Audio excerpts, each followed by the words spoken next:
Waqsamu billahi jahada aimanihim, dan mereka bersumpah dengan nama Allah dengan sungguh-sungguhnya, dengan sungguh-sungguh sumpahnya. La in ja'ahum nadhirun la yakununna ahda min ihdal umam, demi sesungguhnya jika datang kepada mereka seorang rasul pemberi ingatan dan amaran, la yakununna ahda min ihdal umam, sudah tentu mereka akan menjadi orang yang lebih betul jalan agamanya dari sebarang umat yang lain. Falamma ja'ahum nadhirun ma zadahum illa nufura, setelah datang kepada mereka seorang rasul pemberi ingatan dan amaran, maka kedatangannya itu hanya menyebabkan mereka bertambah liar dari kebenaran. Istikbaran fil ardi, sambil bersikap sombong di bumi, takabur di muka bumi, wa makras sayyi'i, dan berusaha merancang rancangan jahat terhadap rasul itu. Wala yahiqul makrus sayyi'u illa bi ahli, sedang rancangan yang jahat tidak menimpa melainkan orang yang menjalankannya. Fa hal yanzuruna illa sunnatal awwalin, tidakkah mereka tunggu selain dari berlakunya ke atas mereka kebinasaan sebagaimana kebinasaan yang telah menimpa orang-orang kafir yang telah lalu. Falan tajida li sunnatillahi tabdila, engkau tidak sekali-kali akan mendapati sebarang perubahan bagi sunnah Allah, yakni undang-undang peraturan Allah. Walan tajida li sunnatillahi tahwila, engkau juga tidak sekali-kali akan mendapati sebarang penukaran bagi perjalanan sunnah Allah itu. Semalam ayat yang ke-42 kita telah beri suatu ulasan.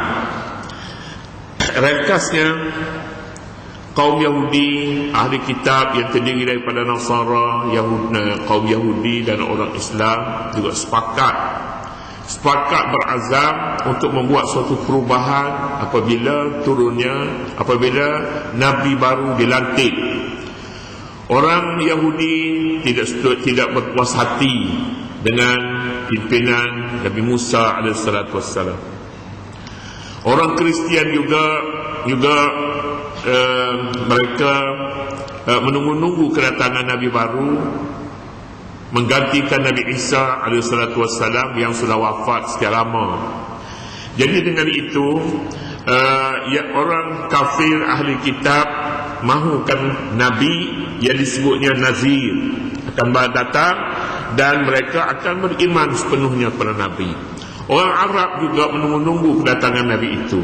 Tetapi apabila Nabi itu datang pada mereka, lain pula, mereka tukar pula azam mereka. Mereka membuat berbagai-bagai dakwaan. Kami tidak mahu, kata orang Yahudi, Nabi dari kalangan orang Arab. Tidak pernah datang Nabi dari kalangan orang Arab. Lalu mereka jadikannya alasan untuk membatalkan cita-cita mereka sebelumnya. Orang Arab pula tak mahu Nabi, kerana Nabi ini meruntuhkan apa yang ada pada mereka, kuasa yang ada pada mereka, kekayaan yang ada, berhala yang mereka sayangi terutama sekali akan dihancurkan. Nabi tolak semuanya ini kerana bertentangan dengan tauhid. Amalan menyembah berhala, memuja-muja roh, ini syirik. Kaum Nasara juga berpakat dengan Yahudi mereka juga tidak boleh menerima Nabi baru ini. Tak boleh menerima. Jadi apakah sebabnya? Sebabnya mereka ini ada dua penyakit disebutnya. Pertama, istikbaran fil ardi, sombong. Mereka sombong. Mereka rasakan darah Yahudi itu, darah ini sebenarnya darah yang paling mulia sekali. Perhatikan, Nabi hendaklah dari kalangan orang ini, dari kalangan darah Yahudi. Tetapi orang Arab darahnya bukan darah yang mulia, bukan darah pilihan.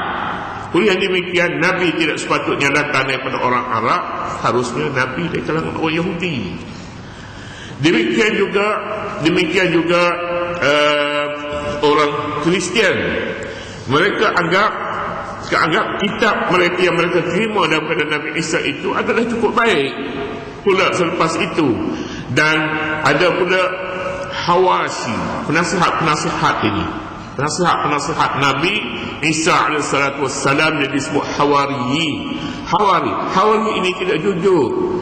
apabila mereka menasihati kaumnya, menasihati hal-hal perjalanan Nabi Isa AS, juga orang Kristian tidak mempunyai hidayah, tak mempunyai petunjuk untuk sampai kepada matlamat mereka, iaitu kebahagiaan mentauhidkan Allah Subhanahu wa taala. Orang Arab pula, mereka ada masalah sendiri. Masalah mereka tahu Nabi Muhammad seorang yang jujur, seorang yang beramanah. Tetapi kejujuran tidak boleh membatalkan, tidak boleh menghapuskan berhala yang ada pada mereka. Berhala ada sesuatu yang mereka sayangi. Berhala memberi kepada mereka kepuasan hidup.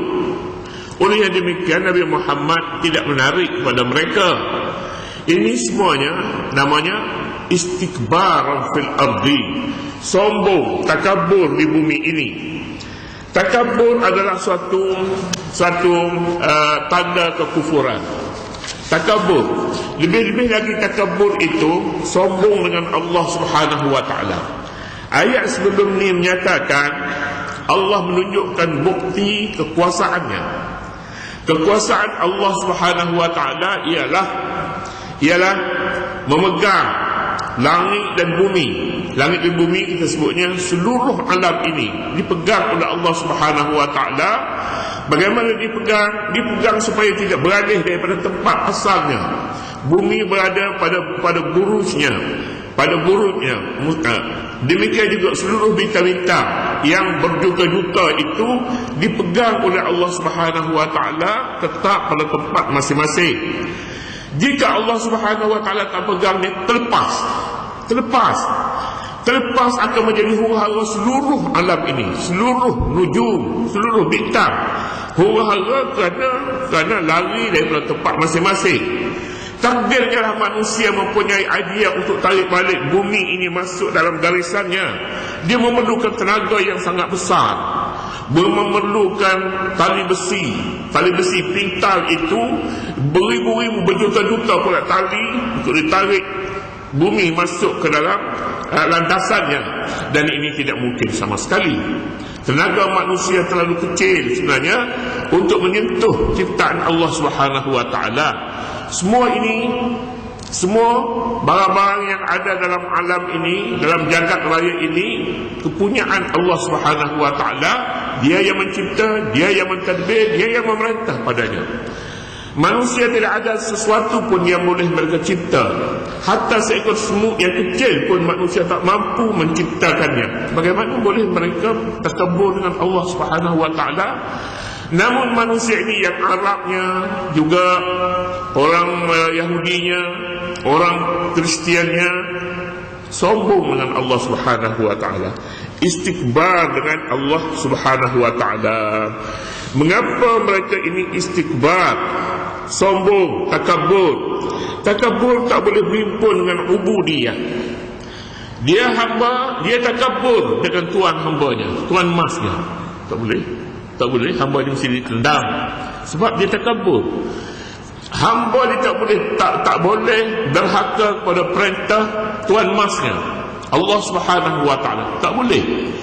Jika berhimpun di antara dua perkara ini, maknanya dia berhimpun di antara dua perkara yang tak mungkin bertemu. Hamba sombong, hamba ni abd, manusia adalah hamba kepada Allah Subhanahu wa taala. Tiba-tiba hamba ini membantah kepada Allah, ya Allah, mengapa kau lantik Muhammad dari kalangan orang Arab? Lantiklah dari kalangan orang Yahudi. Bukankah darah Yahudi darah terpilih, darah yang datang daripada keturunan Yaqub, daripada silsilah Yahuda, anak Nabi Yaqub yang paling pintar, paling cerdik, paling bertenaga. Darah ini sepatutnya dipilih menjadi Nabi. Tapi mengapa kamu lantik Muhammad dari kalangan orang Arab yang tidak pernah menunjukkan kekuatan mereka? Bantahan ini istikbar namanya. Istikbar menghapuskan apa yang disebutnya ubudiyah, menghapuskan kelayakan mereka untuk menerima bantuan rahmat daripada Allah Subhanahu wa taala. Di dalam Al-Quran surah surah apa dan sebagainya. Tak apalah. Ayatnya innal ladzina istakbaru bi ayatina, innal ladzina amanu wastakbaru bi ayatina. Bukan begitulah, tak betul tu sebenarnya.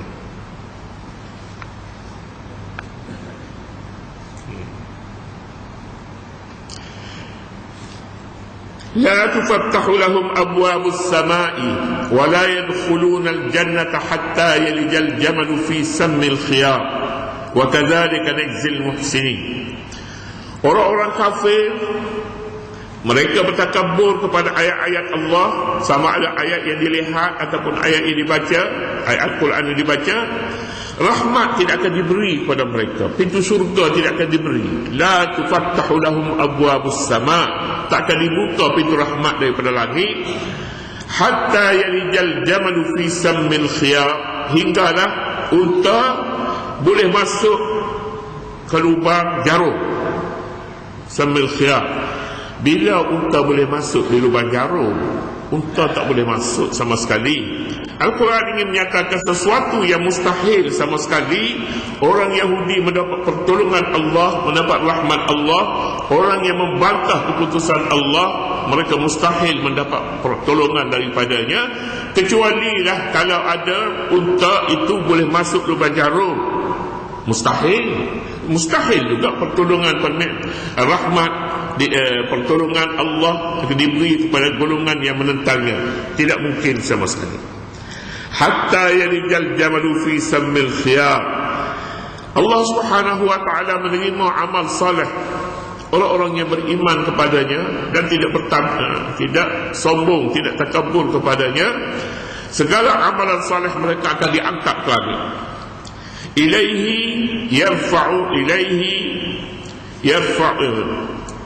Ilaihi al-kalimut tayyib wal 'amalus salih yarfa'u. Kepada Allah segala ucapan yang baik dan amal saleh yang mengangkat mereka, mengangkatnya ke langit, mengangkat seorang yang beramal amalan saleh. Ya. Jadi apa yang disampaikan dalam ayat ini, manusia harus menolak takabur sama sekali, lebih-lebih lagi takabur dengan Allah Subhanahu wa ta'ala. Manusia harus akui bahawa dia seorang yang lemah. Dia mengharapkan kekuatan Allah. Manusia harus akui diri mereka jahil. Dia memerlukan ilmu Allah Subhanahu wa ta'ala. Mereka manusia mempunyai sifat-sifat kelemahan. Dalam semua perkara manusia lemah. Oleh yang demikian, manusia memerlukan kekuatan Allah Subhanahu wa ta'ala yang sifatnya al-qawi. Begitu maksudnya. Ilaihi yarfa'u ilaihi istikbaran fil ardi. Mereka itu takabur di bumi.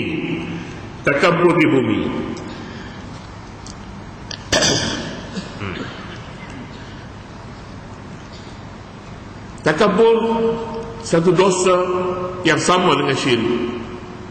Sebab syirik itu sendiri sebenarnya takabur. Manusia mencari Tuhan yang lain untuk disekutukan dengan Allah Subhanahu wa ta'ala. Sombong orang ini. Oleh demikian, dosa takabur tidak akan diampun oleh Allah Subhanahu wa ta'ala. Sedangkan Allah Subhanahu wa ta'ala dosa-dosa yang lain boleh diampuni. Tapi dosa takabur, dosa syirik tidak akan diampun Allah Subhanahu wa ta'ala. Besar dosa ini. Innal ladzina amanu wastakbaru bi ayatina la tufattahu lahum abwabus sama. Allah tidak ampun dosa. Kita boleh beri satu contoh. Makanan ada benda-benda yang boleh dicampur dengan dia. Nak campur banyak pun boleh, campur sikit pun tak apa. Sebutkanlah, kita katalah bubur lambuk. Kita buat daging sikit pun tak apa, boleh makan, sedap. Berlagi banyak lagi sedap. Tak bubur daging pun tak apa, ini bubur lambuk namanya. Sebab itu orang suka buat bubur lambuk. Murah belanjanya, makin banyak bahannya makin sedap. Sebab ini bahan campurannya. Tetapi makanan tak boleh dicampur dengan minyak petrol walaupun setitik. Maknanya apa? Maknanya kehidupan manusia, ubudiyah manusia ini dengan Allah Subhanahu wa ta'ala, dengan dosa-dosa lain mungkin kita boleh campur sikit-sikit. Mungkin boleh Allah akan maafkan. Dosa mana? Kita katalah dosa manusia ini malas melakukan amal kebajikan, boleh diampun. Dia hamba Allah tapi dia bakhil, boleh bercampur. Dia hamba Allah tapi amalan-amalan wajib disempurnakannya, amalan-amalan yang sunat tidak disempurnakan, sedekah tidak disempurnakan. Malas, dia seorang hamba Allah tapi malas beribadat, ya mungkin. Tetapi manusia hamba kepada Allah tapi pada masa yang sama dia syirik kepada Allah, tak mungkin sama sekali. Ini tak boleh diterima. Ini merosakkan ubudiyahnya pada Allah. Namanya istikbaran fil ardi, takabur di bumi. Oleh yang demikian, orang takabur pada hakikatnya dia enggan untuk melakukan sesuatu atas nama dirinya hamba kepada Allah Subhanahu wa ta'ala. Itu namanya istikbar. Dalam bahasa Arab, istikbar ini dia menjadikan dirinya orang yang takabur. Manusia tidak dilahirkan semula jadi takabur, tidak. Dilahirkan semula jadi dia memerlukan bantuan, memerlukan pertolongan pada hari dia dilahirkan. Tetapi bila dibesarkan, suasananya, persekitarannya, pendidikannya menjadikan dia takabur, rasa besar dirinya dengan manusia lain, dengan kawan-kawan, hatta dengan Allah Subhanahu wa ta'ala. Istikbaran fil ardi, kerana mereka itu takabur di bumi. Wa makras sayyi, dan rancangan-rancangan jahat terhadap Rasul. Wala yahiqul makrus sayyi'u illa bi'ahli, sedangkan rancangan jahat itu tidak menimpa melainkan orang yang menjalankannya. Penyakit yang pertama takabur, penyakit yang kedua ada pada mereka makr. Makr ini suatu rancangan yang menghalang seseorang daripada mencapai matlamatnya. Itu maknanya makr. Apabila seorang itu ada makruh, perancangan jahat, dia tidak suka orang lain menjadi hamba kepada hamba Allah yang sempurna. Lahir daripada makruh ini apa yang disebutnya dengki, disebutnya sakit hati. Makruh suka mengadakan suatu rancangan supaya hasrat seseorang tidak tercapai. Biasanya makruh ini ada pada bangsa-bangsa yang maju di dunia pada hari ini. Mereka menggunakan makruh, tipu daya. Mereka tidak suka negara-negara Islam naik, maju. Pasal apa? Pasal ada sesuatu yang lain bertentangan dengan kedudukan mereka. Mereka memperhambakan, menggunakan dunia ini sepenuhnya, sedangkan Islam tidak. Islam mengajar manusia mengikut hidayat Allah Subhanahu wa ta'ala. Hal ini tidak disukai oleh orang yang tidak ada agama. Tidak ada agama, mereka tidak suka. Lalu mereka memaksakan orang Islam melakukan seperti yang mereka lakukan jika ingin maju, sedangkan mereka sudah runtuh, mereka sudah lama runtuh. Tetapi oleh kerana sifat mereka itu makr, suka mengadakan rancangan untuk menghalang orang lain maju, mereka mengadakan sebarang berbagai-bagai perancangan untuk menghalang umat Islam maju. Banyaklah, kita boleh nak sebutlah satu demi satu. Tetapi unsur-unsur itu wujud dalam dunia manusia, dunia di negara-negara maju pada hari ini. Negara-negara yang lemah akan lemah selama-lamanya kerana ada unsur makr daripada pihak yang lebih berkuasa terhadap mereka. Orang kafir tidak beriman kepada Allah Subhanahu wa ta'ala, pertama sekali kerana ada istikbar, yang kedua kerana mereka makrun, tipu. Mereka mempunyai sifat menghalang orang lain dari mencapai matlamat yang mereka cadang. Jadi wa makras sayyi,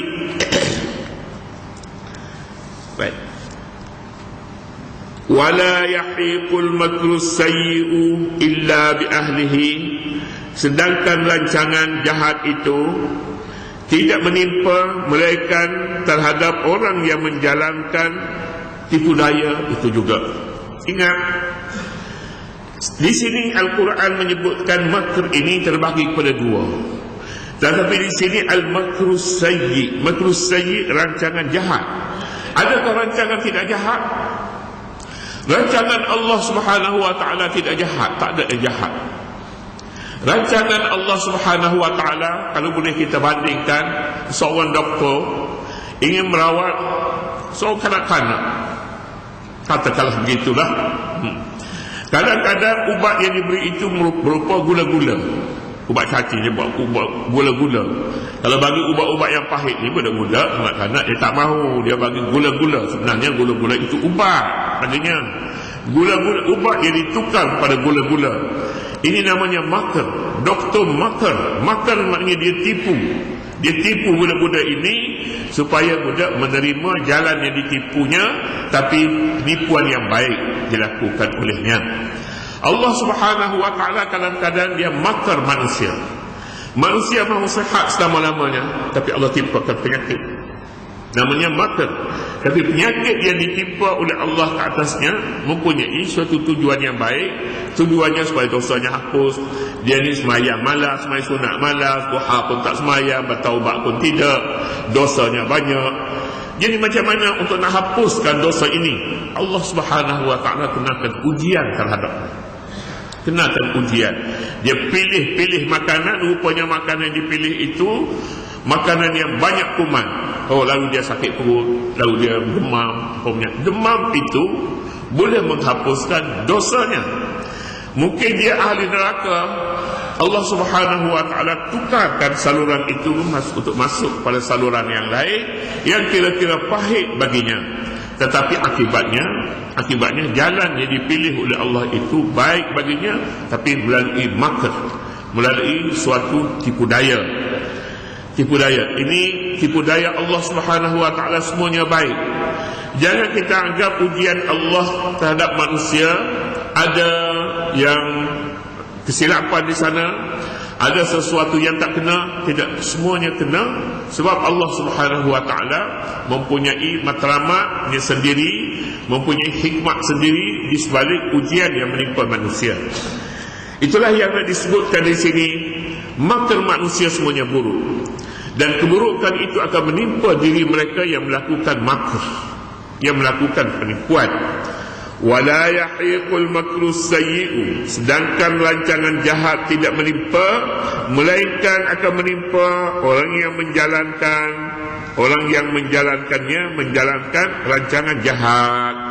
Setiap rancangan jahat yang dilakukan oleh seorang akan menimpa dirinya. Kerugian yang ditanggung oleh orang yang lebih berkuasa, lebih pandai, lebih buruk daripada kerugian yang ditimpa oleh orang yang lemah. Orang yang lemah, kerugian akan menimpa kepada mereka kelemahan. Tetapi kerugian yang menimpa orang yang mengatur rancangan jahat lebih buruk lagi, kerana dia akan menumpang kemajuan dengan kekuatan orang lain. Apabila kekuatan orang lain dihapuskan olehnya, maka dia juga akan turun. Sebab kekuatan itu, kekuatan seorang manusia dengan sebab kekuatan orang di bawahnya. Jika orang di bawahnya lemah, maka dia akan turut menjadi lemah. Jadi kalau begitu, makr yang dilakukan oleh orang yang kuat berarti makr terhadap dirinya sendiri. Ini ayat yang ingin memperkatakan. Wala yahiqul makru sayyi'u illa bi ahlihi, dan tidak ada perancangan jahat mereka menimpa orang yang menjalankannya. Fahal yanzuruna illa sunnatal awwalin, adakah mereka ini menunggu sebagaimana akibatnya telah menimpa orang yang terdahulu? Dahulu orang yang melakukan makr, mereka dihapus oleh Allah, dibinasakan oleh Allah Subhanahu wa taala. Apakah di kalangan umat ini ada mereka yang melakukan makar seumpama itu? Jika mereka melakukannya, tunggulah kebinasaan akan menimpa terhadap mereka, ditimpa oleh Allah Subhanahu wa taala sebagaimana dia juga menimpa umat yang terdahulu.